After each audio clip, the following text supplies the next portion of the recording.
lo importante, si bien que cuando ustedes definen cuál es la meta, no olviden de que hay que analizar bien en el contexto si es que para el paciente debe usar la guía habitual o existe alguna consideración especial que deba tener para las comorbilidades, porque por supuesto está bien lo que ustedes hicieron de buscar hipertensión y diabetes, que tiene un nicho específico como una guía, pero si dice hipertensión sistólica, inmediatamente deberían tener un nivel de tolerancia diferente, sobre todo si es que es una persona mayor, ¿ya? Porque esa es la excepción. ¿Ya? ¿Claro para todos Sí, el profe. curso? Sí. ¿Mm? Ya. Sigo entonces con las preguntas. Eh, Ustedes presentaron que la paciente tenía alteraciones de la creatinina, pero no presentaron los valores de clearance. ¿Los calcularon? Sí, yo los calculé, pero en verdad lo hice, el problema es que no teníamos los kilogramos de la paciente. Entonces para mí fue, digamos, fue prácticamente una incógnita tenerlo, digamos, calcular los clearance. No teníamos ningún dato ni tampoco ah, de, de IMC, ni nada. Ya. Cuando eso ocurre, de todas maneras yo siempre les sugiero de que hagan un estimado calculando 70 kilos o dependiendo si es que fuera hombre o mujer, uno puede hacer una aproximación. Pero idealmente uno hace un aproximado con un peso estimado ideal, a no ser de que diga que es obesa o que tiene Tampoco otra decía nada consideración. y bueno, tampoco teníamos las características físicas de la paciente. Entonces era Sí, difícil no, no, saber. lo entiendo. Lo que pasa es de que para que uno se haga una idea, tiene que basarse en algunos supuestos, porque de otra forma ese valor de creatinina deja de tener sentido, porque, por ejemplo, si yo dijera, bueno, ¿y si la señora era amputada? Cosa que es común en un paciente mayor que tiene diabetes. Y si es que es amputada, ese valor de creatinina toma un sentido que es diferente que el que a lo mejor le podríamos estar dando en forma aislada, ¿ya? Entonces, traten de aclarar de que el paciente no se describe que tenga alteraciones de tales y tales, y por lo tanto el estimado del clearance podría ser de tal, ¿ok? Perfecto. Em, Ustedes mencionan de que el paciente o la paciente tiene un INR fuera de rango. ¿Se describe en alguna parte cuáles eran los niveles de control que ella tenía de la anticoagulación previo a la hospitalización? Profe, no se describe, sin embargo, como la paciente estaba, se le estaba administrando taco previo a su hospitalización, su INR debería haber sido entre 2 y 3. Ya, pero el valor de ingreso o el que yo vi en la ficha era de cerca de 1,4 o 1,5, si no me equivoco. Sí, 1.3. ¿Ese era el valor al ingreso? Ese era el valor que tuvo el 21 de mayo, cuando ingresó a la hospitalización, antes Ya. de que se le diagnosticara NAC. Y fuera de eso, no existía ningún registro, digamos, en la ficha de que se anotara de que la señora llevaba su control en algún lugar o se atendía en algún lugar para la monitorización de INR, o cuánto tiempo llevaba usando el acenocomerol. No, no se indicaba, profe. Yo igual como no sé si puede ser un índice, pero salía que hubo una hospitalización reciente, significa que fue hace poco. Yo lo que pienso que posiblemente fue por la insuficiencia cardíaca y que ahí le pudieron haber detectado la fibrilación auricular y darle el tratamiento. Mm. Eso es como Claro, pero no lo estaba más cercano que indicado la tenemos. razón ni el tiempo. O sea, Exacto. profe, disculpe, lo que yo tengo entendido es que cuando a la paciente le diagnosticaron fibrilación auricular, también le dieron taco. Entonces, yo me imagino que desde que está con fibrilación auricular, debido a los riesgos trombóticos, le empezaron a administrar taco. Entonces, eso fue aproximadamente el 2014. Ya. ¿Y qué revisaron ustedes acerca de el tratamiento que ella recibía para esa insuficiencia cardíaca?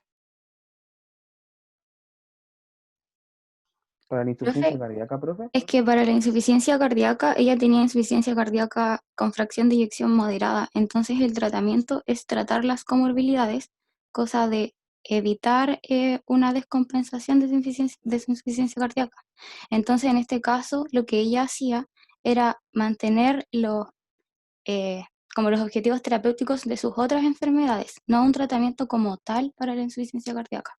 Y que ella tenía con furosemida, Ujú. por lo cual nosotros asumimos que ella probablemente tenía una insuficiencia cardíaca congestiva y que por eso tenía que tomar la furosemida, pero más que eso no se indicaba ningún tratamiento para la insuficiencia cardíaca. Y esa furosemida la usaba desde antes. Claro, pero tampoco indica, porque la profe nos explicó que tampoco es llegar y dar un diurético así todos los días, entonces tampoco explica cómo ella se administraba la furosemida, si era día por medio, si era solo en caso de emergencia. Solo sabíamos que tenía furosemida. Ya. ¿Y qué opinas tú en cuanto a el uso de esa furosemida? ¿Debería, debería usarla en forma aguda o en forma crónica? Lo que dentro de la Supongamos de que la información, señora tenía una insuficiencia cardíaca congestiva, ujú, ¿cierto? sí, En dicho dentro caso. de la información que recolectamos y lo que conversamos con la profesora también, Ujú. debiera darse la furosemida solo en caso de que o sea, que la paciente empiece a tener retención de líquido. Ella nos habló de los tratamientos que podían ser día por medio o solo cuando ella se dé cuenta de que tiene un edema y que en general no se debieran dar los diuréticos de forma continua porque generan como adaptación, no sé bien el término, pero que lo ideal es no darlo de forma crónica todos los días. Ahora, igual existen pacientes que se dejan de tomar el diurético un día y ya empiezan a generar edema. Entonces ahí, claro, tendría que sí darse todos los días, pero solo en ese tipo de casos. Ujú. Ok, entonces eso es un dato importante para que el curso sepa porque, primero, la furosemida es un tratamiento que uno utiliza, pensémoslo como de rescate, ¿cierto? Para cuando un paciente está con disnea, un paciente está edematoso, entonces voy a preferir usar la furosemida y, por lo tanto, a no ser que sea un caso específico, siempre debiera ser en condiciones agudas para tratar la condición de descompensación y luego que el paciente retoma su, digamos, normalidad en cuanto a edema y congestión, eh, retirar el diurético, ¿bien? Entonces, es común que un paciente que está descompensado reciba furosemida, pero en los otros casos, de preferencia, no usarlo en forma crónica. ¿Y en qué dosis se utiliza, eh, Bárbara?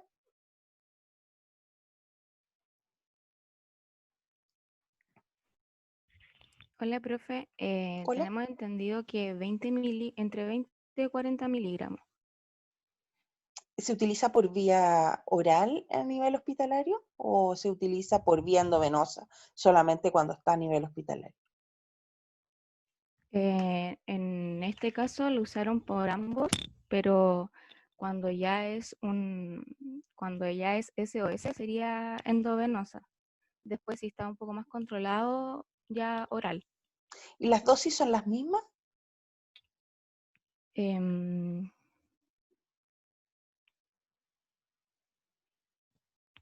Tengo entendido que endovenoso, si no me equivoco, era 40 miligramos y con oral eran 20. ¿Y oral podrían ser 40? Tengo entendido que sí, dependiendo de la congestión que presente la paciente. ¿Cuál es la dosis máxima de furosemida?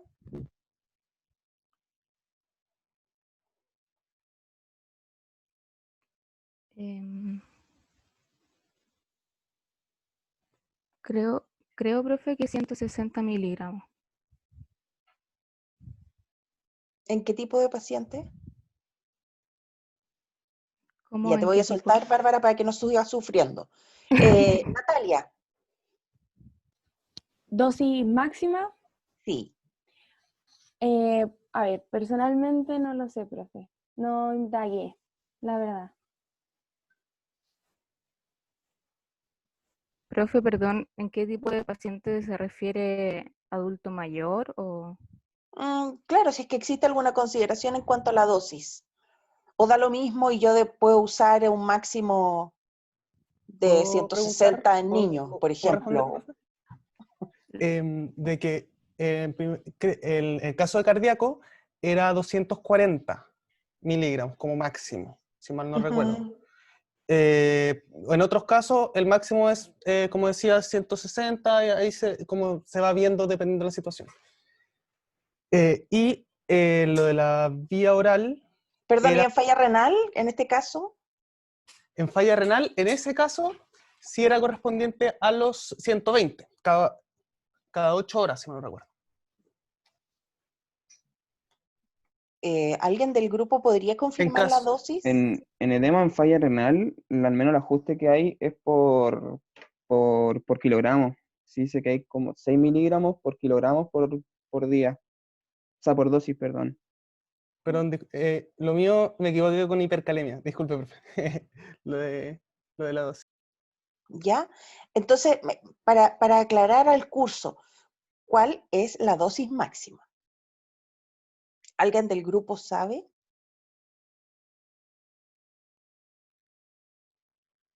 Porque se generó un poco de confusión, ¿cierto? Y me gustaría que quedara claro cuáles son las dosis, porque uno podría decir, bien, son 20, 40, 160, 120, 200 y tanto. ¿Cuánto es?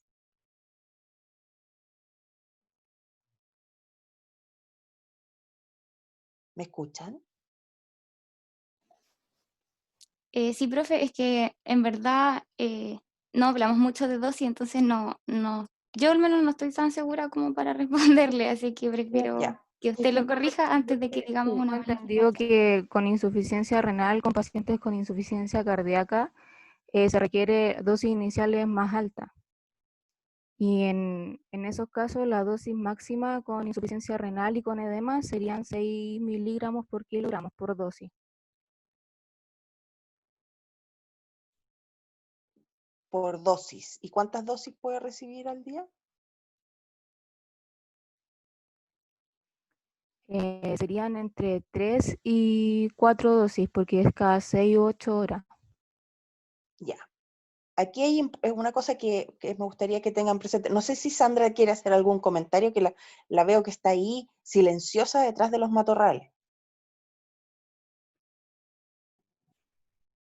Hola, hola, profe. Hola, Sandrita, ¿cómo estás? Gracias por participar. Sí, estaba escuchando, pero sus intervenciones están todas bien, así que estaba Sí. observando. Bueno, de la consideración principal que hay que tener en cuenta, una de ellas es la falla renal. Como bien dice la compañera, que no me fijé quién comentó eso, pero cuando hay falla renal con insuficiencia cardíaca, claro, las dosis iniciales son mucho más altas. Y hay casos, bueno, no he visto ningún caso acá en Chile, pero hay dosis hasta 600 miligramos al día. Esa es la información como general, pero nunca hemos usado dosis tan altas, la verdad. Así Yo he que, visto en 200 como general. ¿200? Y Sí. también 200 para mí era el límite. Ah, ya, no, hay hasta 600 miligramos al día, en total. dosis total. No, sí Ah, te creo, pero lo que yo he visto son 200. ya. Lo que pasa es que quiero calibrar a los chiquillos, porque a veces uno que se acostumbra tanto a ver 20 miligramos de furosemida, entonces, no sé, quizás le puede Ah, llegar a la farmacia sí. una receta por 200, No, y no, no. no quiero que Sí. se caigan de espalda así como condoritos, o sea, esto es, Claro, sí. O sea, en ¿ya? Chile yo creo que no pasamos de los 200. En otros países sí se utilizan más. De hecho, es como más común que utilicen en el ámbito hospitalario dosis más altas de furosemida, como las que les dije que son de 600, pero acá en Claro. Chile generalmente no superamos los 200 y como dosis única tampoco superamos los 80, Mm, por Una si acaso consulta, para que tengan una no- idea. perdón, ¿no se supera porque no es necesario o porque acá se prefiere no llegar a ese... Que no es necesario, porque los pacientes que están mire, la verdad hay que estudiarlo, eso hay que estudiarlo, porque los pacientes responden muy bien con dosis bajas acá. Yo creo que en otros países las condiciones y las comorbilidades o la epidemiología es diferente, por eso responden a dosis más altas. Pero si un paciente lo requiriera, probablemente hay que utilizarlas, pero no he visto nunca un caso acá en cardio que se utilicen dosis tan altas. Así que sí, es como un buen rango colocar como máximo 200 como para el uso cotidiano y en el aspecto ambulatorio también como máximo. O sea, no hay tratamientos crónicos que se utilicen dosis tan altas de furosemida, ni de rescate. Siempre Ujú. son dosis muy chiquititas, 20 o 40 miligramos, a veces con algunos intervalos, pero eso es todo. No, están haciendo, perdón, sí, gracias Sandra. Estaba contestando al chat en mi mente y Ya. estaba escuchándote. Em, la dosis total diaria, 200, que se puede fraccionar en dosis hasta 60-80 cada 8. Pero generalmente recuerden que tengan piedad con el paciente, pues no le vayan a dar 80 miligramos en la noche, pues lo van a tener ahí totalmente anulado para dormir. Mejor que le pongan un pañal y lo acuesten. Entonces, en Chile, lo que habitualmente se hace es una dosis que no supera los 200 al día, y siempre las dosis mayores debieran ser, o sea, idealmente, que la dosis en la mañana, o tratar de hacerlo, ojalá, lo más temprano posible, para que el paciente pueda dormir. Sí, Si no, eso estamos es, hablando de un paciente hospitalario. sí, es súper diferente el manejo en hospitalario versus el ambulatorio y claro, esa consideración es súper importante porque a veces quedan con intervalos cada 12 y claro, los pacientes no pueden dormir bien, sobre todo los geriátricos, o se tienen que levantar, interrupción del sueño y eso es importante considerarlo. Entonces, solo eso, fíjate que el uso de diuréticos es una de las causas de caídas. Entonces, es importante el orientar bien, no tan solo en cuanto a la dosis, sino también en el horario de administración. Claro. Y ya, tengo yo, no sé si tengo más Profe, preguntas, o perdón. Sandra, si tienes alguna pregunta que quisieras hacerle, no sé. No, o sea, quería Comentario. que... em, en el fondo quería saber si estaba claro el tratamiento anticoagulante o por qué le hicieron el cambio a dalteparina durante la hospitalización. Esa era como una de las dudas que tenían que aclarar los chiquillos, que no sé si finalmente lograron responderse, quiero que les quede claro. No alcancé a ver el video, profe, porque no lo recibí. Sí, supe. Gracias, Sandrita, pero con que ayudes a clarificar las dudas, fantástico. Sí, ¿tienen alguna duda, chicos, en cuanto al tratamiento dentro de la hospitalización versus el tratamiento oral? En general, en este momento, están preguntando si los 200 miligramos son endovenosos o por vía oral. Sí. Los 200 miligramos vía oral.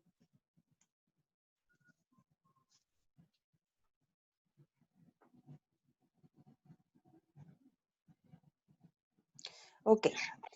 Profe, Entonces, hay una mano levantada de Isabel. perdón, no la vi. Sí, es que quedé como medio confundida con el tema de las dosis como habituales endovenosas y orales. No sé si se podría Bueno, aclarar eso.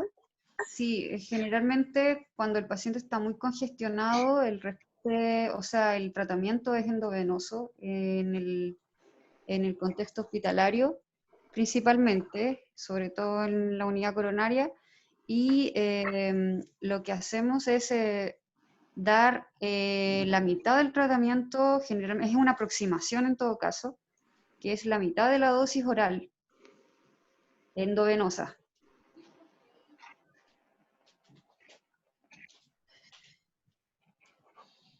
Se considera lo que está tomando el paciente en tratamiento crónico y se ajusta a mitad de la dosis endovenosa y se empieza a titular al paciente a partir de esa dosis. ¿Y la dosis depende de cada paciente o hay como una dosis estándar oral? No, o sea, lo ideal es saber si el paciente tenía tratamiento crónico con furosemida, hay que considerar la dosis crónica de la casa. Pero si no tenía tratamiento con furosemida, se parte de dosis, y si no está con falla renal, se parte con dosis bajas, que pueden ser 20 miligramos, con intervalos cada 8 o cada 6, o cada 12, dependiendo del grado de congestión que tenga y de edema. Y si no, si el paciente está muy congestionado y tiene falla renal o está con un síndrome cardiorrenal, ahí se parte con una dosis un poquito más alta, que puede ser 40 miligramos endovenoso, con intervalos cada 12 o cada 6, dependiendo del grado de congestión que tenga y de la respuesta igual. Claro, en el endovenoso, si está, aproximadamente es la mitad, pero puede ser 20 o 40 miligramos, dependiendo del grado de edema que tenga, respondiendo a la pregunta de Belén que está en el chat. Gracias, profe. Sí. Cristóbal tiene una pregunta. No, es que es para complementar que en el caso como de vía oral, en nuestra paciente le dieron 20 miligramos, la mitad de un comprimido en la mañana. Que significa que 10 miligramos de furosemida, entonces por lo general se tiende a evaluar de dosis más bajas a más altas, a ver cómo va respondiendo el paciente al edema, en este caso el edema que creemos que es permanente y que supuestamente al parecer le funciona bien con los 10 miligramos, en comparación a otros pacientes que forman edema y necesitan, por ejemplo, 20 miligramos. Claro. Ya. Claro, la paciente utilizaba muy poquita dosis de furosemida, así que ahí quizás el intervalo es mucho más largo o la dosis inicial podría ser 20 miligramos endovenoso al principio cuando llegue con descompensación, y evaluar la respuesta a la diuresis que tenga.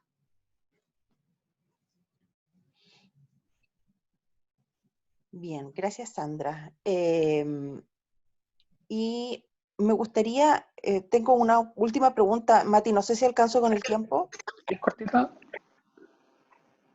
Cortita. y dirigida. ¿Podría alguien hablarme del ProBNP? Fabián. En general, Y en particular.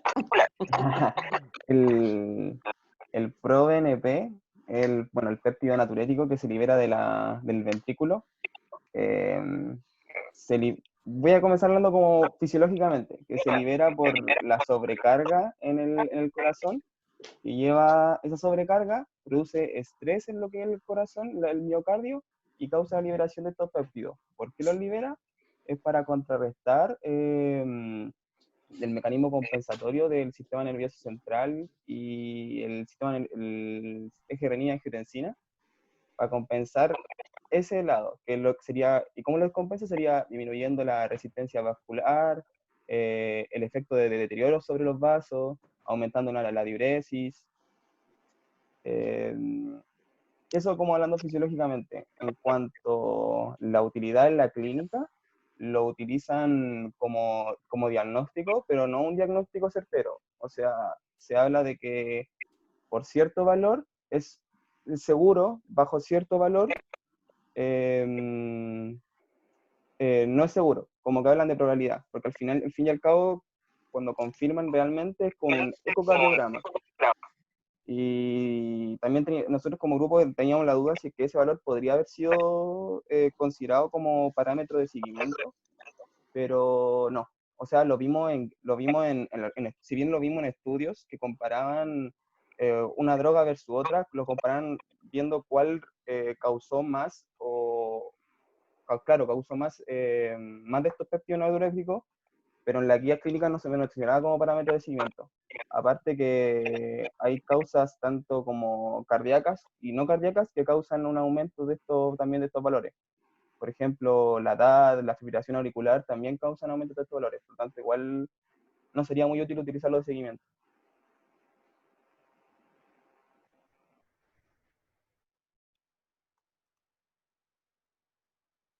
Chuta, estaba con mute y ya estaba hablando, para variar. ¿Y entonces por qué se miden si no es seguro? ¿O no es indicador de diagnóstico? O sea, a lo que voy yo, que cuando es menor a 400, o sea, perdón, mayor a 400, es seguro. Cuando es menor a 100, ¿Cuáles son los rangos en los que uno debería esperar? ¿Existe un rango de normalidad para el ProBNP?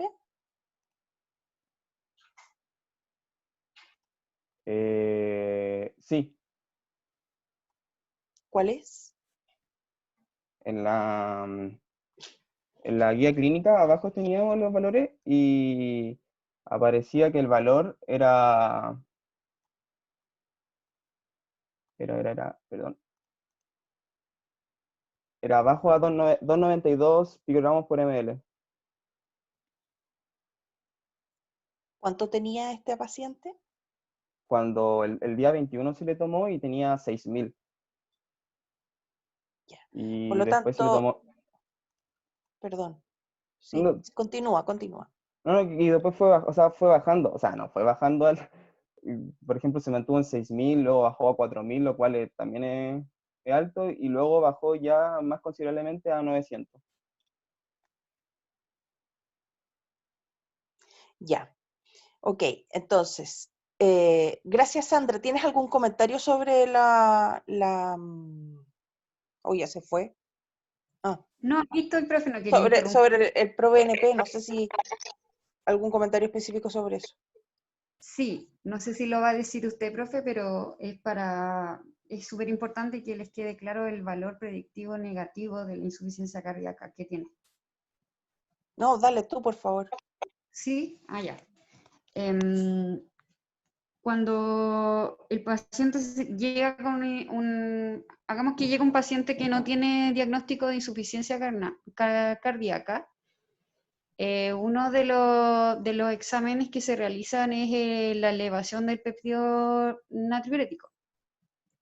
Si se establece que tiene un valor predictivo negativo, y eso significa que cuando el paciente no tiene elevación del péptido natriurético, lo más probable es que no sea una insuficiencia cardíaca. Pero que tenga elevado el péptido natriurético no significa específicamente que tenga insuficiencia cardíaca, porque hay otras causas, como bien decía el estudiante, que elevan el péptido natriurético, entonces ahí hay que tratar de revisar todas las causas que puedan causar esta elevación. Disculpe, profe, en paréntesis, ¿se refiere a que el aumento tan grande del péptido natriurético es un indicador de mal pronóstico de insuficiencia cardíaca? ¿Había pasado al Sí, principio de la clase? sí, es un indicador de mal pronóstico. Hay que tratar de que el paciente, o sea, no lo tengo muy bien claro, tendría que revisarlo con más detalle, pero generalmente se estudian los tratamientos con respecto a la elevación o a la disminución de este péptido natriurético, pero todavía no está muy bien avalado por toda cardiología. O sea, no se utiliza, no se utiliza tanto como marcador pronóstico, ni tampoco, por ejemplo, se realiza una medición de este valor de péptido al alta, por ejemplo, porque no indica si el paciente está compensado o no todavía, sobre todo cuando tiene procesos inflamatorios también que todavía se están desarrollando y que también podrían elevar este péptido natriurético. Pero sí, cuando el paciente está descompensado y está muy elevado, sí es indicador de que es de alta mortalidad. Entonces ahí hay que tratar la descompensación del paciente y evidentemente se espera que los valores de este péptido bajen. Y se utiliza como herramienta diagnóstica cuando cuando no está elevado, quiere decir que lo más probable es que no tenga una insuficiencia cardíaca. Ese es el valor diagnóstico que tiene. Que eso quería que les quedara claro. ¿Está de acuerdo conmigo, profe? Sí, digamos, es totalmente de acuerdo. En un lenguaje para recordar, casi como regla mnemotécnica. Si está alto es grave, pero no es patognomónico de la insuficiencia cardíaca, es decir, no es característico exclusivo de. Sí. Pero si está bajo y sospechan de una insuficiencia cardíaca, no es insuficiencia cardíaca. Eso es, también. Bien. Eso es lo que quería agregar. Sí, gracias. Tenías que volver a tu trabajo, me parece. Sí, la colega está súper permisiva, pero igual no quiero abusar de su confianza. Son mis primeros días de trabajo acá, así que... Ya, bueno, mucho éxito y gracias por participar este ratito. Ya, gracias. Chao, chicos, que estén bien. Chao. Chao, profe. Chao, profe. Bien, continuamos entonces con dice el valor alto está bajo.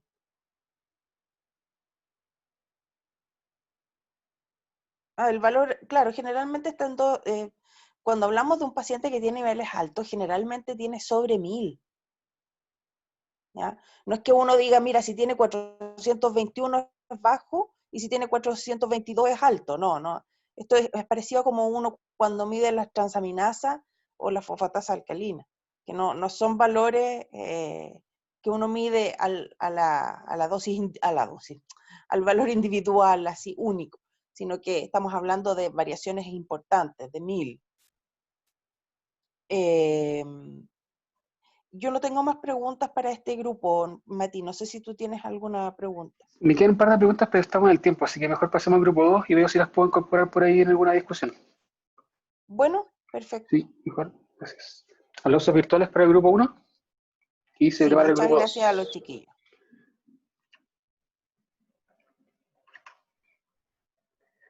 Ya. Grupo 2, entonces, que va a ser el grupo encargado de principalmente el tema de insuficiencia cardíaca y algunos problemillas también que están encargados ellos.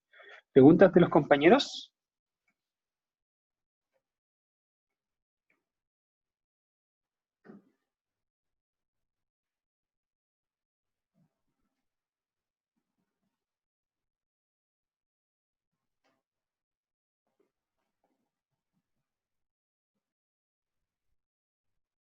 Veo que no, profe, si usted quiere partir.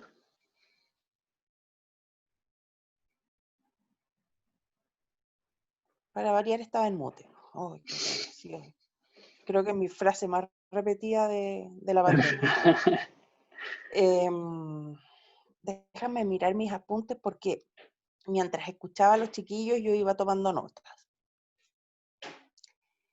Chiquillos, me parece bien la presentación del grupo anterior y de el video de esta, pero me llama la atención una cosa y un comentario que tengo que hacerles. ¿Por qué usaron una guía del tratamiento de la neumonía del año 2007? Profe, usamos la que nos mandó la profe Matilde, la latinoamericana, y una guía chilena, que creo que era del 2013, si es que no me equivoco. La tengo abierta, parece. Bueno, Bueno, que buscarlo. lo que yo hice fue desde el video y aparecía la referencia 2007 y otra del 2010. Hasta la del MinSal es más nueva que esa. Pero igual buscamos información de muchos lugares como ¿Ya? para dar nuestro diagnóstico, no solamente con esa guía Vimos del también las 2007. americanas, las europeas, como que Claro, finalmente dejamos esa porque era la que la profe nos recomendó y como eran antibióticos, la chilena, el tratamiento finalmente fue por la chilena, pero vimos también y nos basamos en las otras guías para poder elegir y evaluar como la NAC. Ya, entonces lo que hay que corregir ahí es que la diapo dice, no menciona la del MinSal, y más nueva tampoco, ¿ya? Ok, vamos entonces con las preguntas específicas. Beta bloqueadores. Mati, ¿me ayudas con...? Ay, a ver, espérame. Ah, gracias, ya lo habías mandado. Sobre los beta bloqueadores, me gustaría que Alejandra... ¿Está Alejandra? Sí, profe. ¿Podría explicarme la diferencia entre los beta bloqueadores cardioselectivos? Con respecto a esta paciente o en general, En general, porque ustedes lo que hacen es plantear una serie de beta bloqueadores y muestran los beta bloqueadores que son selectivos. Y entre ellos hacen comentarios, pero me gustaría que tú por favor aclararas y profundizaras sobre por qué, primero, cuáles son y cuáles son sus características individuales que los diferencian. ya, entre los cardioselectivos encontramos el aloprenolol, nadolol, Espérame. atenolol, Sí, bisoprolol, por los que están en Chile, veamos, ¿ya? ya. Ok. Sería el bisoprolol, Ujú. el metoprolol y el nebivolol. Eso con respecto a los cardioselectivos. ¿Ya? ¿Y por qué ustedes pusieron el carvedilol? Es que ese no es cardioselectivo, el carvedilol es mixto, es beta más alfa. Ya, pero me parece haber visto en la diapositiva que No, decía... profe, No, profe, la nosotros estamos revisando y no, Ah, mire, ya. en la primera diapositiva está lo que mencionó la Ale y en la siguiente, de hecho, descartamos los que no estaban en Chile. Ya, ok, entonces me confundí y no quiero equivocarme, así que no tengo en este minuto la diapa acá. Entonces, ¿podrías explicarme la diferencia entre ellos, entre los que mencionaste? sí. Bueno, nosotros lo que más nos costó decidir fue entre el bisoprolol y nebivolol. Ujú. Y ya que los dos como que serían efectivos para esta paciente. Sin embargo, el nebivolol posee una biodisponibilidad errática, ya que depende de la capacidad metabolizante de la paciente. Y como es adulto mayor o paciente mayor, ella posee menos capacidad metabolizante, por lo que sería más difícil como tener seguridad en la dosis. Y ¿Eso quiere además, decir entonces que en personas mayores no deberían usar nebivolol? no estoy diciendo eso, sino que sería más recomendable otro beta bloqueador. Y además que presenta una alta unión a proteína y ella poseía hipoalbuminemia. Y por eso principalmente lo descartamos. Sin embargo, sabemos que es una buena opción. Y elegimos el bisoprolol ya que se eliminan 50% por vía hepática y por vía renal. Es por ello que se permite su uso en insuficiencia hepática o renal. Y además que tiene una baja unión a proteína.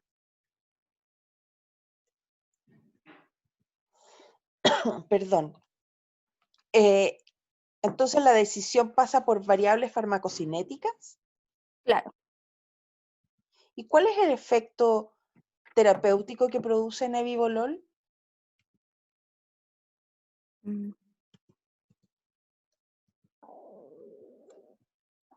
Mm, La vasodilatación. Esa es como la diferencia que tiene con el ¿Y por qué produce bisoprolol, esa ya que libera vasodilatación? óxido nítrico, por el Ya, óxido nítrico. ok. Entonces, la diferencia que tiene este beta bloqueador respecto de otros es que nebivolol tiene un Ujú, efecto vasodilatador. de liberación de óxido nítrico que genera, además del efecto beta bloqueante, digamos, tiene un efecto vasodilatador. Correcto. Ok. Eh, entonces, teniendo en cuenta eso, la decisión pasa por una condición de farmacocinética o por una condición de efecto terapéutico. ¿Qué creen ustedes que prima acá? Mm, mm, Porque la explicación que ustedes daban, o perdón, que tú das ahora, me queda, a lo mejor estoy entendiéndolo mal, me corriges por favor si es que estoy equivocada. Me queda la sensación de que los factores que ustedes consideraron eran farmacocinéticos más que de efecto terapéutico. Sí, sí, profe, lo elegimos más por temas farmacocinéticos.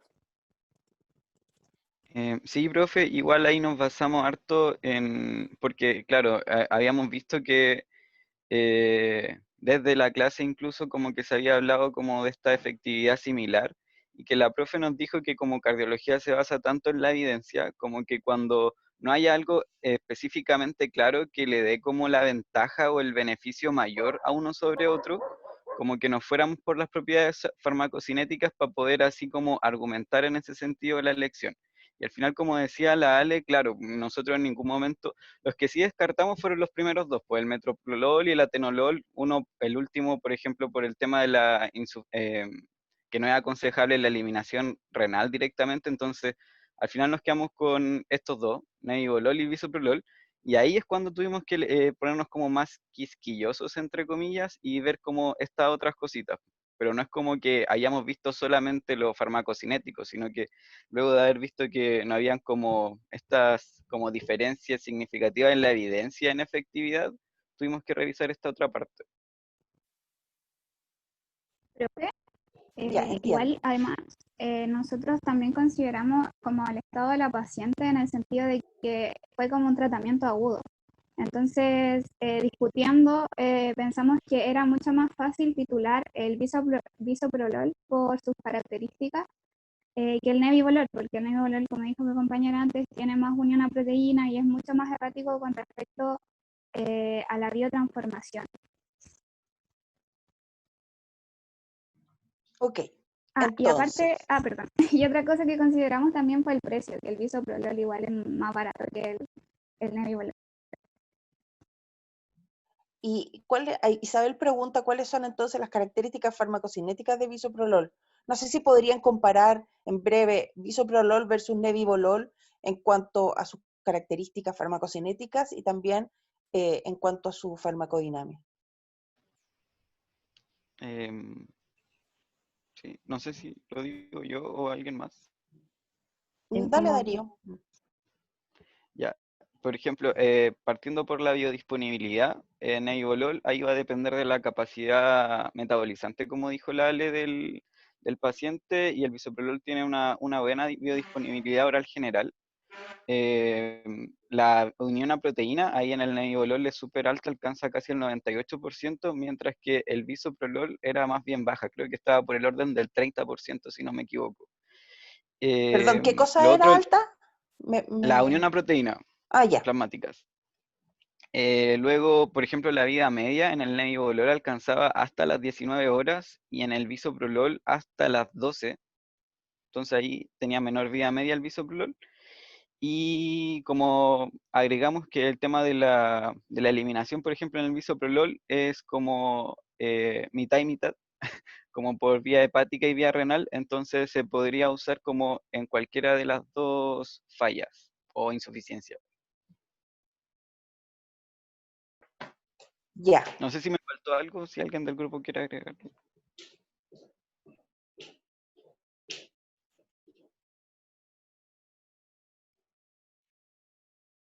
¿Quedó clara entonces la diferencia de bisoprolol con nebivolol? Bien. Además, en este paciente ya teníamos controlada la presión arterial. Entonces, iba a preferir algo que sea más selectivo, en términos más prácticos. Ok. Por favor, Catalina Morales, ¿estás? Sí, profe. ¿Podrías explicarnos, por favor, cuál es el esquema de tratamiento de la insuficiencia cardíaca? Quiero reforzar una cosa acá para todo el curso. Como esta paciente tenía una insuficiencia cardíaca de fracción de eyección conservada y el manejo de la insuficiencia cardíaca en esas condiciones es controlar las comorbilidades, específicamente yo le pedí a este grupo que asumiera en forma ficticia de que tenía fracción de eyección reducida, porque de esta forma podíamos académicamente revisar cuáles eran en todo su esplendor todos los tratamientos y alternativas para tratar la insuficiencia cardíaca en forma específica. Pero no es que en este caso, dado las características del paciente esté correcto, sino que solo para mostrar en términos académicos cómo se tiene que manejar, ¿ya? Entonces, habiendo hecho esa aclaración, ¿podrías explicar cuál es el tratamiento de la insuficiencia cardíaca de fracción de eyección reducida? Sí, profe. Ya, bueno, como usted dice, en este caso nosotros lo tuvimos que tratar todo teórico porque no sabíamos los datos de la paciente. Pero si es que nuestra paciente tuviera insuficiencia cardíaca con fracción de eyección de reducida sintomática, en primer lugar tenemos que usar un IECA, titulando la dosis, más un beta bloqueador.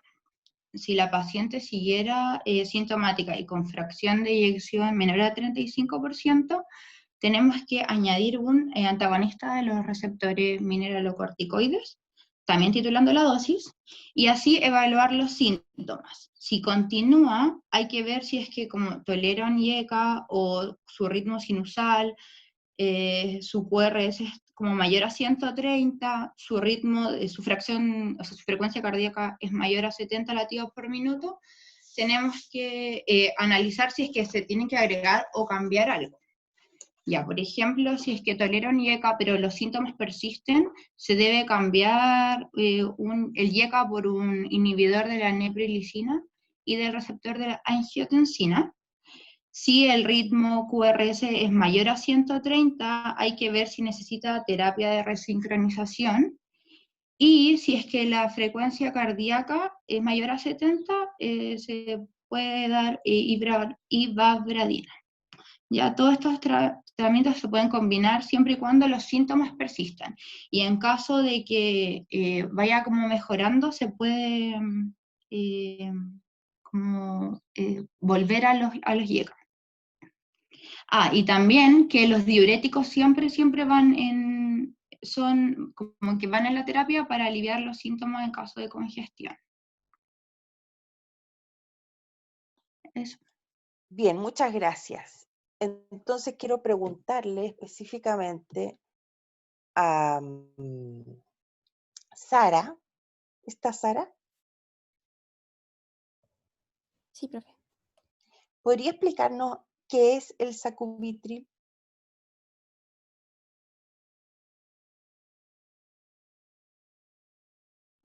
¿El qué, profe? Perdón, es que se escucha cortado. ¿Qué es el sacubitril?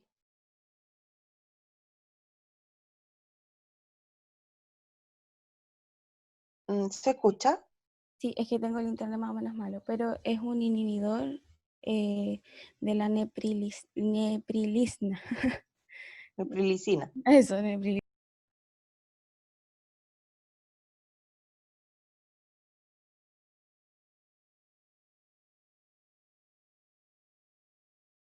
No se escucha nada. No sé si soy yo. No, es que yo tengo malo el internet, profe, perdón. Pero es un antihipertensivo que es inhibidor de la neprilicina. y se emplea en combinación con el valsartán en el Ya, tratamiento pero, de la ¿se usa como antihipertensivo? tengo entendido que sí, que se usa como antihipertensivo. En el caso de la insuficiencia cardíaca, Em,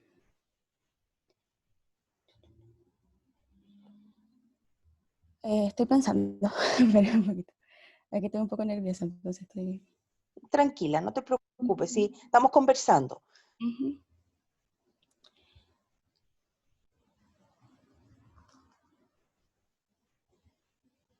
Es que disminuye, se supone, la presión arterial porque reduce el volumen sanguíneo. Entonces, a ver, neprilicina inhibe la degradación de los péptidos natriuréticos.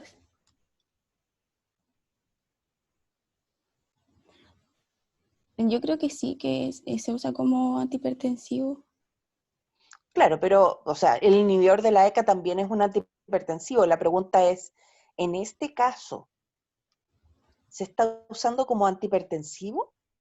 O cuando se propone, perdón, más que en este caso, porque no se está usando en este caso, sino que en la descripción que dio recién Alejandra del esquema de tratamiento de la insuficiencia cardíaca, ¿se usaría como antihipertensivo? ¿Me explico la pregunta o no? No, profe, que no la entiendo, no entiendo la pregunta. Ya. Cuando Alejandra describió el esquema de tratamiento de la insuficiencia cardíaca, Ya, pero es que no se usa, en este caso no se usa como tratamiento para la hipertensión, porque acá estamos hablando de una insuficiencia cardíaca claro, por de eso te estoy fracción reducida. preguntando, Sí, es que ahora ¿para lo entendí. qué? No, la usamos para la insuficiencia cardíaca, no para ¿Por la qué? hipertensión arterial. ¿Ah? ¿Por qué? Porque en este caso, como la insuficiencia cardíaca es de fracción reducida, tenemos que tratar en sí la insuficiencia cardíaca, no las comorbilidades. Y al tratar la insuficiencia cardíaca ya se está tratando la hipertensión arterial.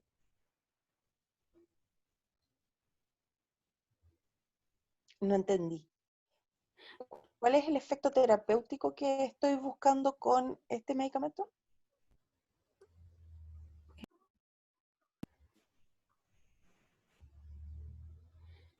El efecto terapéutico sería disminuir la presión arterial, disminuir el volumen sanguíneo. Entonces, ¿en qué caso se usaría el sacubitril?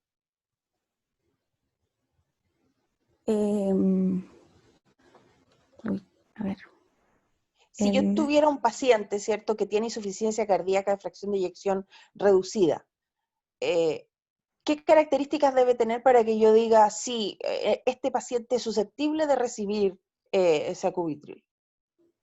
Profe, me repites que le escuché cortado, disculpe. Lo que estaba preguntando es qué características son diferenciadoras para decidir de que un paciente requiere sacubitril. Profe, es que según como nosotros lo vimos, que era con el algoritmo, el sacubitril con el... sorry, Sara, con el valsartán no son como primera línea, sino que Claro, es es cuando sigue no ha respondido al sintomático tratamiento. y la fracción de eyección del ventrículo izquierdo es igual o menor a 35%. Recién ahí se evalúa la terapia sustituyendo el IECA por uno de estos cubitril con el valsartán. A eso me refería.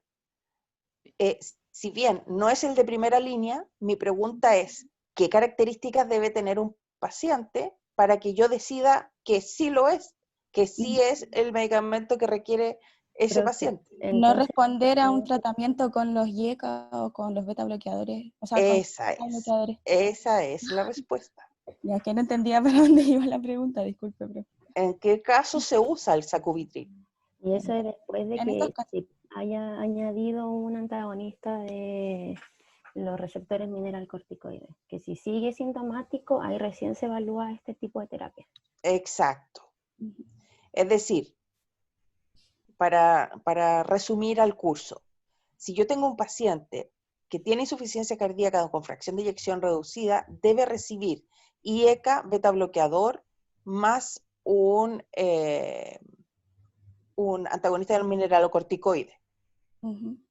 Si es que el paciente sigue sintomático y no está respondiendo al inhibidor de la ECA, entonces se reemplaza ese inhibidor de la ECA por el sacubitril más valsartán. ¿Ya? Y luego, ¿en qué caso se usaba ivabradina? Perdón, ¿quedó claro, Camila, en cuanto a lo que estaba hablando Sara? Perfecto. Entonces, ¿en qué caso se ocupa ivabradina? Profe, cuando la frecuencia cardíaca es mayor o igual a 70 latidos por minuto. Ya, entonces, teniendo el mismo esquema anterior, existe siempre la necesidad de hacer la monitorización de la frecuencia cardíaca. Recuerden que el paciente está beta bloqueado, entonces uno lo que está viendo siempre es la frecuencia y la presión arterial. Si el paciente no baja su frecuencia, entonces debo agregar, generalmente debería mantenerlo entre 70 y 80. Si el paciente está sobre 70, entonces yo voy a preferir usar ivabradina.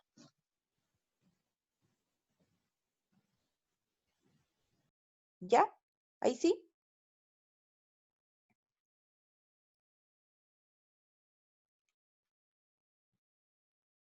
¿Hay dudas?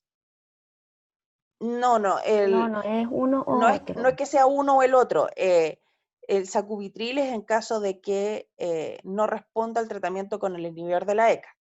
En el caso de que el paciente esté respondiendo bien al tratamiento de la ECA, pero presente aumento de la frecuencia cardíaca, es decir, no esté respondiendo al beta bloqueador, entonces el esquema es ivabradina. Es decir, en el esquema, imagínenselo con la siguiente triada: IECA, beta bloqueador más inhibidor del mineralocorticoide.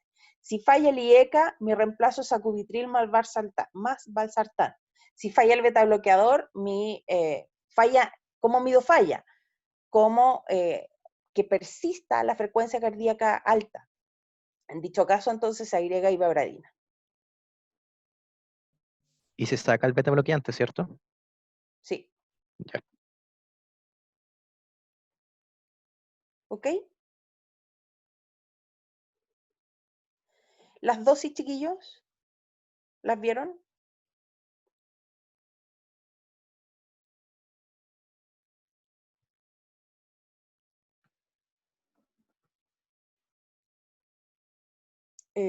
Rafael. Empezaría con 24 miligramos de sacubitril y 26 de valsartán. Y eso se puede aumentar. Y son dos veces al día las dosis, o sea, 24 con 26, 2 veces al día. Y eso podría aumentarse dependiendo del paciente, pero las dosis máximas no me las sé. Ahí no sé, profe. ¿Alguien más del grupo lo vio? No, no, profe, lo que pasa es que nos enfocamos en el tratamiento que le dimos a la paciente, entonces las dosis más o menos las tenemos con lo que le recomendamos a la paciente durante su tratamiento. Ya. Ojo que aquí es bueno de que ustedes tengan siempre la mirada de todo el esquema, no tan solo el que ustedes deciden. ¿Ya? Ok. ¿Cuál era la otra cosa que les iba a preguntar? Del traslape. Ese les iba a preguntar. ¿Podría, por favor, Rafael? No, Valentina. ¿Está Valentina? Sí, profe. Valentina, ¿podría explicarnos cómo es el... ¿Cómo se hace el traslape? ¿Cómo se hace el traslape? Sí, por favor, entre el taco y las heparinas o la heparina de bajo peso molecular. Ya. Bueno, el traslape como definición es el cambio de un anticoagulante a otro. En este caso nosotros pasamos de acenocumarol a dalteparina, que es una heparina de bajo peso molecular. Para introducir la dalteparina de bajo peso molecular, primero tenemos que suspender el tratamiento con el acenocumarol 24 horas antes, después iniciar con la dalteparina. Eso, profe. Pero ¿cuánto se le da? ¿Cómo se le da? Bueno, el acenocumarol lo tenía por vía oral y era un tratamiento que traía la paciente desde antes. Y después la dalteparina se da de forma subcutánea.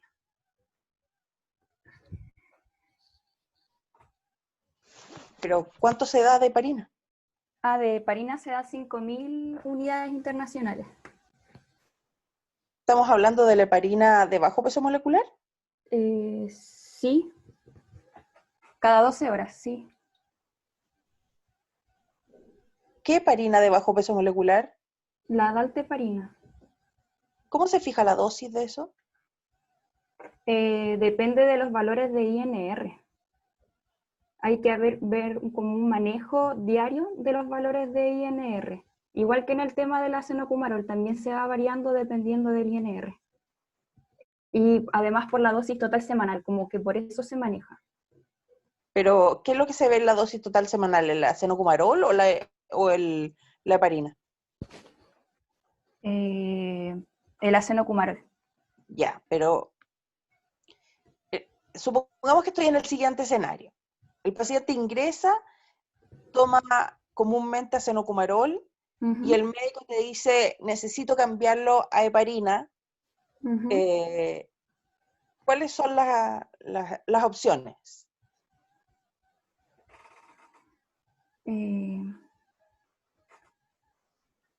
O sea, tenemos una heparina y la dalteparina. Tenemos la que es de no bajo peso molecular y la de bajo peso molecular. Bajo peso molecular. ¿Y dalteparina es la única heparina de bajo peso molecular? No, profe. Pero no me acuerdo de... La enoxiparina. ¿Ya? Enoxiparina. ¿Ya? ¿Y qué restricciones tienen las heparinas de bajo peso molecular?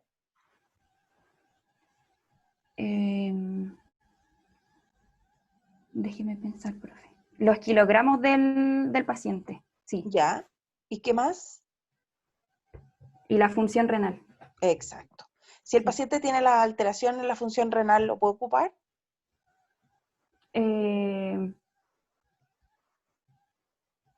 Yo creo que sí, porque en este caso la paciente tenía una alteración renal, sí, pero sí se puede ocupar, porque se ven mayores beneficios con respecto a la heparina.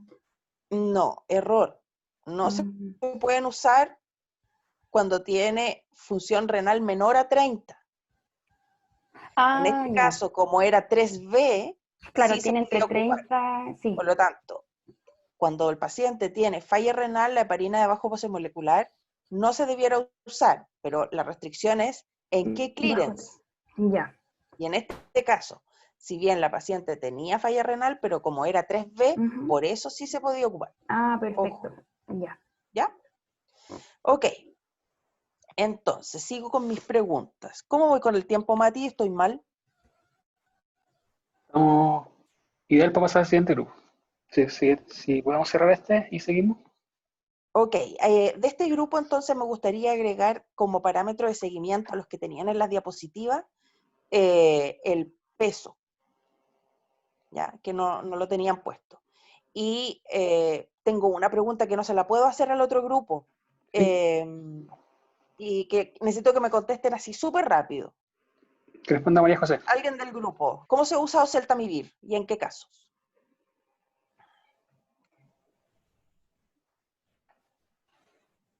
Me preguntó a mí, ¿cierto, profe? ¿O no? Sí, María José No es la sé que si hablaba escuché bien. Ya. Se ocupa en la gripe en general. Bueno, en este caso, el uso que se le da es off-label, porque no está indicado para la gripe porcina o la H1N1, en este caso. Pero sí se ocupa off-label en general en el mundo.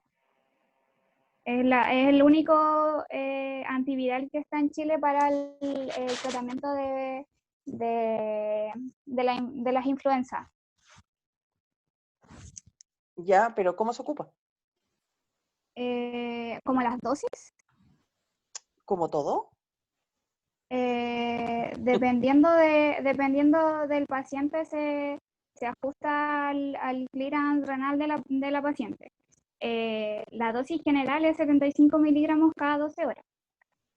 Y dependiendo del clearance de la paciente se puede ajustar. ¿Y en qué momento se tiene que usar? Profe, Iniciarse antes de las 40, o sea, después de las 48 horas de iniciados los síntomas, porque si se inicia después, la eficacia ¿Cómo disminuye. se tiene que iniciar 48 horas después de iniciar los síntomas? O sea, antes de las 48 horas iniciados los síntomas. Ya, ahí sí. Eso. Ojo, oseltamivir tiene bastante evidencia confundente y de hecho yo diría que existe un grupo acérrimo que opina que oseltamivir no sirve todo lo que dice que sirve y que fue un gran negocio que hizo una compañía farmacéutica para el H1N1.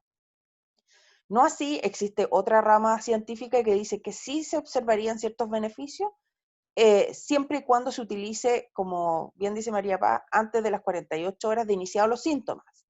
¿Cuántos días llevaba esta paciente con síntomas? profe, realmente eso no lo sabemos, pero el 21 ella ingresa al SAR. Entonces a ella le empiezan el tratamiento el día 22 con oseltamivir y con los antibióticos. Entonces creemos que estuvo como correcto el inicio de tratamiento. Perfecto.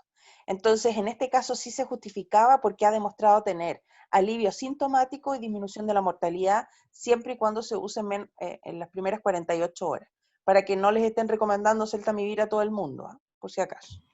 Profe, igual con eso, nosotros cuando hablamos con la profesora Matilde, que nos comunicamos con ella, nos dijo que después de las 48 horas no había problema, solo que no era tan eficaz como iniciar el tratamiento a las 40, antes de... Claro, a eso es lo que me 48 horas. refería, que la literatura es controversial. Son 75 miligramos cada 12 ida. La literatura es controversial. Hay algunos que opinan que oseltamivir no debería proponerse, pero hay otros que dicen que sí, pero siempre y cuando se ocupen las primeras 48 horas. Entonces, la literatura es bastante, yo diría que, como les decía, controversial, porque los beneficios realmente se han establecido sobre, o sea, las primeras 48. La duda es, ¿se lo voy a dar después de los 48? ¿Quién paga eso? ¿Vale la pena darlo? Si no existe evidencia sustancial de los beneficios.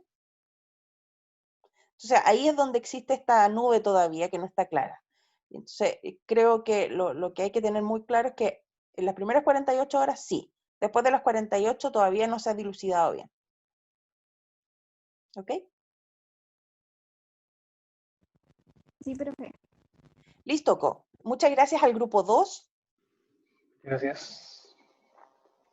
Abrazos y aplausos Aplausos virtuales. Talagardas y todo. Claro. Ya, vamos con el grupo 3 entonces. Preguntas del curso.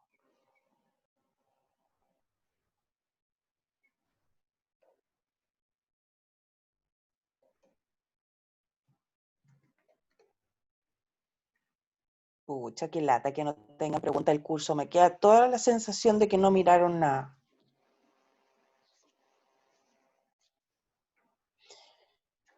Y si yo dijera, contesten la pregunta ahora de una prueba. Control de entrada. Control de entrada. Para los otros seminarios. Un 1, dice Camila. ¿Viste? ¿Viste? Y después dicen que uno es bruja, po, pero cuando les preguntan no me contesta nadie. Ya, voy a hacer las preguntas. Es la semana 14. Ahí ya, estoy con puros zombies ahí. Menos mal que estamos sin cámara. Sí. Ya. Ya, se los perdono porque es semana 14 y estamos en modo COVID. Pero que no se repita. Grupo 3. Mati, ¿me ayudas con el grupo 3, porfa? ¿O ya me lo mandaste? No, se lo enseguida, perdón. O si tú me dices algún modo A2. Partamos con Ah, Lucas. verdad, porque tienen la A2. Ah, Es bien. que los profes que les gusta hacer pruebas. Una lata. Quiero aclarar que a los profes no nos gusta hacer pruebas, pero las tenemos que hacer. Porque si ustedes creen que da lata hacer la prueba, les puedo garantizar que corregirla es una tortura. Ya. Lucas, ¿estás ahí? Sí. Ah, ¿Me quedó una escucha bien? pregunta de Paz. ¿Por qué escogió bisoprolol en vez de carvedilol? Al grupo anterior, si alguien le puede contestar. No, es por el grupo 3, porque hay una especie de contradicción. O sea, el grupo 3, ¿sí? Profe, perdón, eso, fue para el grupo 3 o 2, porque lo que pasa es que nosotros escogimos el bisoprolol en vez del nebivolol, no el carvedilol. No sé o sea, yo soy grupo 2, no sé si iba para el dice. grupo 2. Ah, perdón, entonces, ya, dice, la pregunta de Paz es, ¿por qué el grupo 2 exigió bisoprolol y el 3 carvedilol? Ojo, el grupo 2, alguien está con interferencia. Ya. El grupo 2 estaba en una situación ficticia a la que yo los forcé a actuar sobre una situación de mentira donde les dije, imagínense que la paciente tiene fracción de eyección reducida. Por lo tanto, lo que opinó el grupo 2 era una situación distinta a la descrita por el grupo 1 y el grupo 3. Por eso no existe correlación entre el grupo 2 con los demás grupos, pero es porque yo los obligué a hacerlo asumiendo una fracción de eyección reducida. Por lo tanto, no hay que comparar lo que hizo el grupo 2 y el grupo 3, sino que cuál es el tratamiento correcto para esta paciente es lo que nos va a decir el grupo 3. ¿Ok? ¿Queda claro para el curso para que no se genere confusión en cuanto a ello? Porque podrían a lo mejor quedarse con un concepto errado y no me gustaría que eso pasara. Bien, vamos con las preguntas entonces. Lucas, ¿estás por ahí? Sí. ¿Se escucha bien? Yo sí, pero parece que está resfriado. No. No. Tienes voz así como que estuviera resfriado. Ya, entonces, ¿tú podrías explicarnos cuál fue el análisis que hicieron ustedes de los beta bloqueadores en esta paciente, considerando los antecedentes de una fracción de eyección conservada? Profe, ¿la puedo interrumpir y responder yo un poquito ahí? Es que... No, no puede usted porque le estoy preguntando a Lucas porque necesito saber si Lucas sabe. Bueno. Después Seba, si quiere, complementa. Ya. Pero primero necesito saber si Lucas sabe.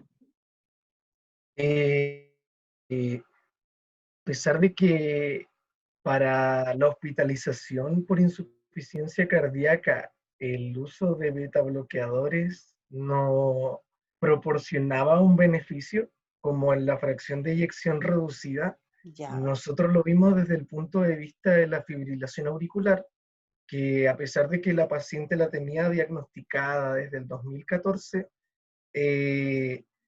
lo consideramos una buena opción, ya que si bien no presenta beneficios en insuficiencia cardíaca con fracción de eyección conservada, la guía cuando hay una FEBI mayor a 43% o mayor a 40%, para el tratamiento de los síntomas es bastante útil en pacientes que están en ritmo sinusal el beta bloqueador.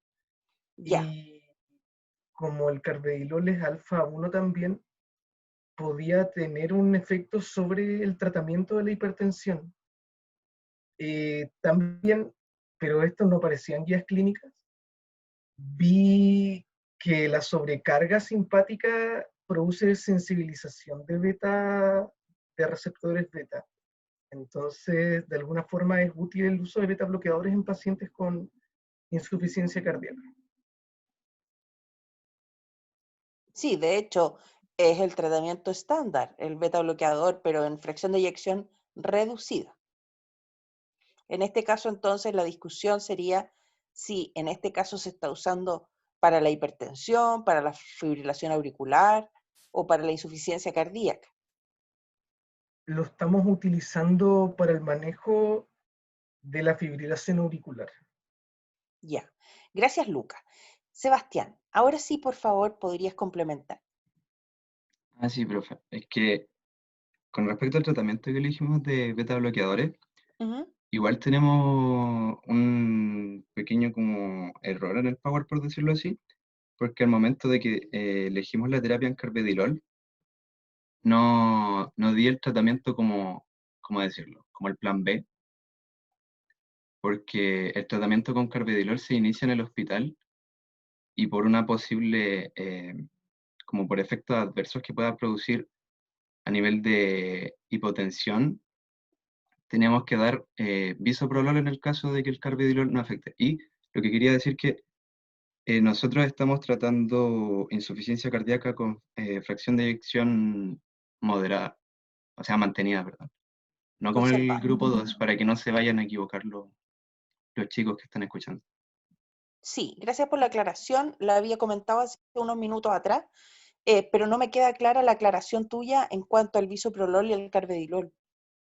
Sí, es que yo busqué mucha información con respecto a los dos. Y el carvedilol es como, ¿cómo decirlo? En muchas guías clínicas que leí, lo recomendaban por la diabetes que tiene la señora, por la edad que tiene la señora, pero tuve que considerar que tiene una hipoalbuminemia. Y en ese sentido, lo que decía el grupo 2, claro, puede afectar y aumentar los niveles, pero buscando en la literatura, como que comparando el efecto que podría tener el bisoprolol con el aumento de la resistencia a insulina, decidimos probar con carvedilol porque se puede utilizar en el hospital justo antes del alta. Pero lo que no dije en el video, porque se nos acabó el tiempo básicamente, fue que si llega a fallar por una baja de la presión, hay que empezar a utilizar bisoprolol. El otro problema es que el bisoprolol tiene eliminación más que nada renal y yo tenía problemas de fracción de eyección. O sea, perdón. Tenía problemas renales de enfermedad renal cardíaca. O sea, enfermedad renal crónica. Me confundí, no sé si podrías explicarme mejor el tema del beta bloqueador y de la falla renal y la insuficiencia cardíaca. ¿Cómo se maneja? ¿Cómo, ¿Estás profe? nervioso, Sebastián, o idea mía? Sí, un poco, perdón. Ya, Es que mire, no, pero sí, es entendible. Lo que quiero es que estés tranquilo, estamos conversando. Quiero que me cuentes, lo que entendí es que no pudieron explicar todo lo que querían en el video por un tema de tiempo, sí, porque pero igual que, es que por teníamos favor, varias comorbilidades y yo, entre todas las que mencioné, dentro del tratamiento de beta bloqueadores, no mencioné como el plan B, como por decirlo así, ¿a qué te refieres con el plan B? que si debido a la hipoalbuminemia, Ya, pero que espérame, para que no nos confundamos. Para cada uno de los problemas de salud, ¿cuáles eran los problemas de este paciente? Tenía insuficiencia cardíaca con fracción de eyección conservada, tenía hipertensión, ¿cierto? ¿Qué sí, otros más tenía? enfermedad renal crónica, Ya, fibrilación auricular, insomnio, diabetes, anemia, artrosis. Entonces todo eso lo abarcamos dentro de la presentación. ya. Entonces, en este caso, lo que tú estabas diciendo era que no pudiste ver el plan B, pero lo que yo esperaría es que tú me plantees no tan solo el plan B, para cada problema me digas todas las alternativas. Claro, pero es que eso fuimos haciendo como en el descarte de las alternativas terapéuticas y Es que elegimos la justamente a mejor. eso me refería. Yo siento de que ustedes hicieron el descarte de lo que el médico hizo y no plantear todas las alternativas, ¿o me equivoco? O sea, en los tratamientos, por ejemplo, de los beta bloqueadores, partimos de la base como de lo que da el GES, de lo que habían hecho en el hospital por si había que mantenerlo, Ujú. o de lo que recomendaban las guías terapéuticas, porque si no, no íbamos a terminar nunca con tantas opciones terapéuticas para beta bloqueadores. Igual el tratamiento con ARA2 también como que lo mantuvimos porque también lo recomiendan las guías y nos basamos como en guías para dar ese tratamiento. No, sí, está bien, está bien. Lo que pasa es de que no me queda claro cómo descartaron lo que descartaron. Profe, no, lo hicimos en función de todas las comorbilidades, de hecho lo conversamos varias veces. Ya. Por eso también se dieron Entonces es una cosa de explicación. Claro, quizás Podría, no ahondamos no, tanto en cada terapia de por qué, como por qué descartarlo, sino que lo fuimos mencionando nomás porque se descartaban. ya, eso es lo que yo quiero, que descarten las otras. Porque cuando las mencionan y solo profundizan en lo que eligió el hospital, me da la sensación de que quieren validar solo lo que se hizo, más que discutir realmente si es que vale la pena o no dar el otro medicamento. Por ejemplo, ¿por qué en este paciente no se usó amlodipino? El amlodipino lo descartamos por los edemas que tenía la señora porque está contraindicado en edemas anteriores y porque también podría afectar la insuficiencia cardíaca que está como muy en el límite entre lo que es reducida y mantenida.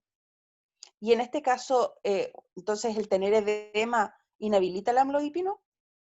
No necesariamente porque en el hospital lo utilizaron y nosotros, aunque no teníamos que evaluar si eso está bien o mal, igual como que lo analizamos un poco y llegamos a la conclusión de que si lo utilizaron fue más que nada porque se había producido un AQI y tenían que revertirlo de alguna forma. De hecho, eso fue una decisión clínica, allá en lo que llegamos a conclusión. Respecto al tema del aquí. Es decir, espérame un segundito, que estoy confundida. ¿Ustedes se están centrando en el manejo de la hipertensión arterial o se metieron en la insuficiencia cardíaca? No, es que el amlodipino, igual consideramos que la señora tenía ¿cómo decirlo? Como está a un paso de llegar a insuficiencia cardíaca con fracción de eyección reducida. ¿Ya? Pero el amlodipino, aunque podría tener efectos en eso, se utiliza en insuficiencia cardíaca con fracción de eyección reducida. Pero podría generarnos problemas a nosotros que no tenemos la fracción de eyección reducida. Estamos en mantenido. Ya. Pero en este caso, la señora estaba en una etapa de descompensación Sí, por una NAC. por una NAC. Esa NAC había sido resuelta y la señora seguía edematosa, seguía descompensada en la insuficiencia, o la NAC ya se había tratado antes. No, la NAC se trata en el hospital y la dan de alta después de que termina la NAC, se empieza a compensar y ahí termina, o por lo menos es el último dato que hay del hospital. Y en Profesora, ese momento siguen dejándola con amlodipino. Entonces, ¿cuál es la diferencia en el tratamiento? Lo que estamos haciendo es tratar la hipertensión arterial, la fibrilación auricular o la insuficiencia cardíaca. profesora, Ahí es donde me confundo Profe. con la explicación de ustedes. Profe, ¿lo está diciendo por el amlodipino? Lo digo por en general las opciones terapéuticas que ustedes plantean en sus diapos, porque hablan indistintamente de IECA, ARA2, beta bloqueo, diuréticos, antagonistas de canales de calcio, pero no dicen si es que lo que están haciendo es mirar el beneficio para hipertensión arterial o su beneficio para insuficiencia cardíaca, fracción de eyección conservada, o su beneficio para fibrilación auricular. Eso es lo que no me queda claro en la presentación. Lo hicimos. Entiendo lo que dijo al principio Lucas, que estaba diciendo de que el beta bloqueador era para la fibrilación auricular, pero cuando analizamos la hipertensión arterial, vuelvo de nuevo al cuestionamiento de qué es lo que deberían usar. Es que, profe, en ese caso, como para dejar claro, el beta bloqueador se utilizó tanto para hipertensión arterial, Ujú. porque en las guías clínicas aparece como de primera línea, por decirlo así. Creo que esa es la palabra.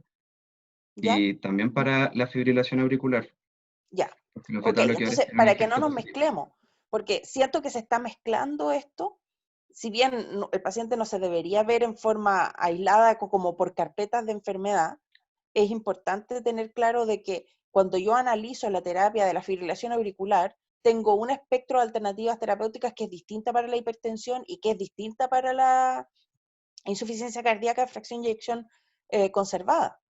Entonces, ahí es donde siento que existió un traslape que me gustaría, o lo que yo quería era dejar claro.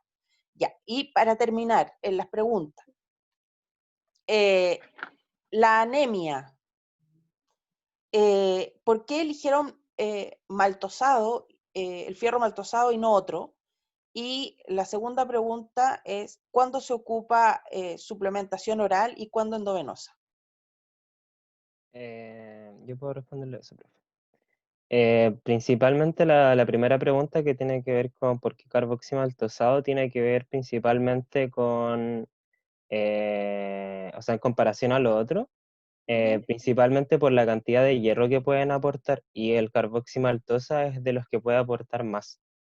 Y porque en realidad la diferencia como clínica, por así decirlo, como en términos de outcome de respuesta al tratamiento, son bastante similares, y los efectos adversos también, por lo menos de los que salían ahí, o de los que Ya. pusimos en la diapo. O sea, lo más Y, importante acá, perdón, para que quede para el curso, es la cantidad de fierro que aporta. sí, ¿Ya? sí. ¿Y cuándo se ocupa oral y cuándo se ocupa endovenoso? Ya, eso en general tiene que ver con varias cosas, uno tiene que tener en cuenta. No, no son varias cosas, es una cosa concreta. O sea, claro, claro. Tiene que ser Primero, muy breve, Sebastián. ¿Cuál ya, es el primero punto de corte? lo más importante es la cantidad de hierro que hay que suministrar. Exacto. Si es mucho, se opta por intravenoso porque es más rápido y aporta más hierro, y si no es tanta la cantidad de hierro que hay que aportar, se prefiere vía oral siempre porque, bueno, en realidad la vía oral siempre va a ser preferible en los medicamentos. Ya, ok. Entonces, en este caso, el aporte de hierro y la cantidad de hierro que se necesite son los que determinan el tipo de aporte o el tratamiento que uno hace. Sí. Si es que el valor está bajo 10 en hemoglobina, entonces se da un aporte que es endovenoso. Claro, sí. Más rápido Si es que el es bajo reajuste. 7, entonces se da, ¿cómo se llama? Incluso si es bajo 7, profe, en muchas guías se recomienda que, bueno, o sea, siempre se recomienda primero el tratamiento, pero si ya con ese tratamiento siguen bajo 7 y es muy grave la anemia, se opta muchas veces por transfusión sanguínea. Así es, cuando el valor es inferior a 7, transfusión. Entre 7 y 10 endovenoso y sobre 10 oral. Sí. Listo, estamos acá. Muchas gracias al grupo 3. Ya, muchas gracias. Y tenemos que cortar por el tiempo. Sí.